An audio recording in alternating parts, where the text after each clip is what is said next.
ದ್ರೌಪದಿ ನಿನ್ನ ಪತಿ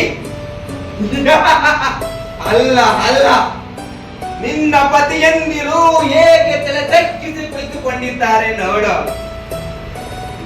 ಅಂದು ನೀನು ನನ್ನ ಮಯ ಸಭೆಯಲ್ಲಿ ನೋಡಿ ಕಿಸಕಿಸನ ನಕ್ಕಿದ್ದೆ ಅಲ್ಲವೇ? ಈ ದಿನ ಇಡೀ ಘೋರ ಸಭೆಯು ನಿನ್ನನ್ನು ನೋಡಿ ಘೋರ ನಗುತ್ತಿದೆ.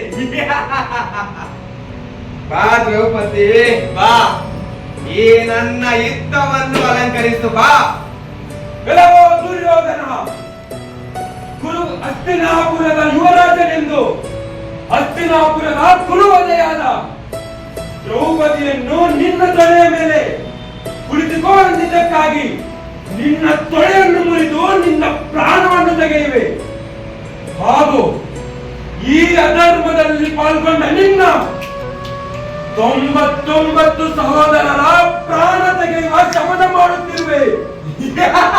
ದಾಸ ಪ್ರತಿಜ್ಞೆ. ಕುಳಿತುಕೋ ದಾಸ, ಕುಳಿತುಕೋ. ಇದು ಭೀಮನ ಪ್ರತಿಜ್ಞೆ. ದಾಸನ ಪ್ರತಿಜ್ಞೆ ಇದು. ಕುಳಿತುಕೋ ದಾಸ, ಕುಳಿತುಕೋ.